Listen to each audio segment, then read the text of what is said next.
네, 안녕하세요. 평안히 쉬셨습니까? 하나님 오늘도 우리에게 좋은 날 허락해 주셨습니다. 오늘도 평화가 가득한 날이 되기를 축복합니다.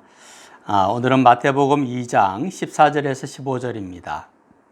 요셉이 일어나서 밤에 아기와 그의 어머니를 데리고 애굽으로 떠나가 헤롯이 죽기까지 거기 있었으니 이는 주께서 선지자를 통하여 말씀하신 바 애굽으로부터 내 아들을 불렀다 함을 이루려 하심이라. 아멘. 헤롯이 예수님을 죽이려고 하자 주님의 사자가 나타나서 요셉에게 이곳을 떠나라 그렇게 말씀을 하시죠.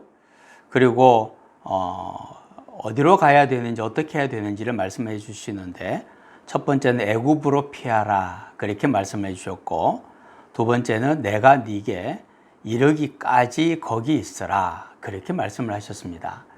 아기를 데리고 애굽으로까지 피난 가는 것, 태어난 지 얼마 되지도 않은 그 아기를 데리고 그 먼 길을 떠나가야 하는 것은 참 무척이나 어렵고 힘든 일이었을 것입니다.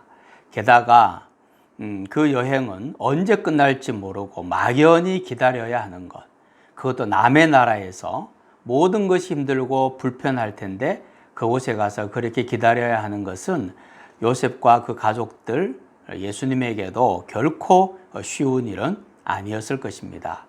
그러나 요셉과 마리아는 주님의 사자가 말씀해 주신 대로 순종을 하게 되죠.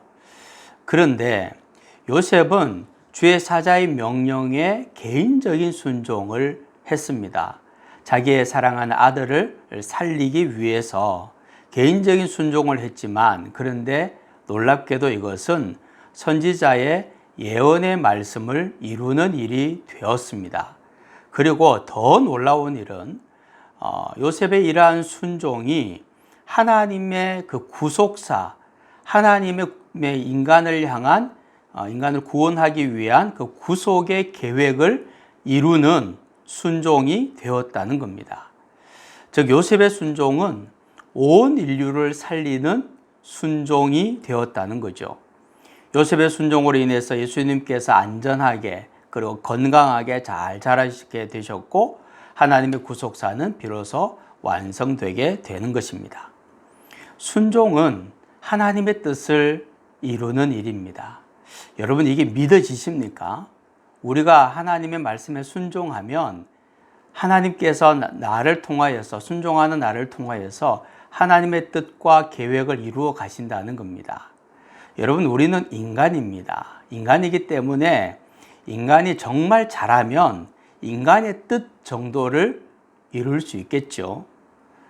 우리는 인간이 세운 계획, 인간의 뜻도 잘 못 이루고 사는 것이 우리의 솔직한 모습이라고 할 수 있습니다. 그런데 하나님의 말씀에 순종하면 하나님의 뜻이 인간인 내 삶 가운데서 이루어지게 된다. 그렇게 말씀을 하시는 겁니다.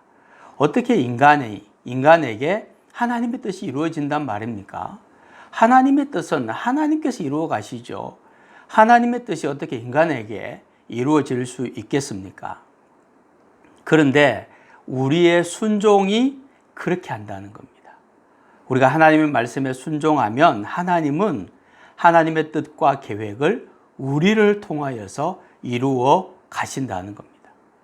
이거는 어마어마한 일인 것이고 나를 통해서 하나님의 뜻이 이루어진다면 이것은 우리가 이 땅에서 누릴 수 있는 최고의 기쁨을 우리가 얻게 되는 것과 마찬가지인 거죠. 오늘도 하나님께서 우리에게 이런저런 모양으로 말씀하실 것입니다. 그 말씀에 순종합시다. 그래서 사람의 뜻을 이루는 정도를 넘어서서 하나님의 뜻이 내 삶 가운데 이루어지는 은혜가 있기를 축복합니다. 하나님, 내 삶 가운데 내 뜻도 이루기가 어려운데 어떻게 내가 하나님의 뜻을 이루는 사람이 되겠습니까? 그런데 주님의 말씀에 순종하면 하나님께서 하나님의 뜻을 내 삶 가운데 이룬다고 하셨으니 주님 오늘도 그 말씀에 의지하여 주님의 말씀에 순종하는 사람, 그래서 주님의 뜻을 이루어가는 사람 되게 하여 주옵소서. 예수님의 이름으로 기도하옵나이다. 아멘.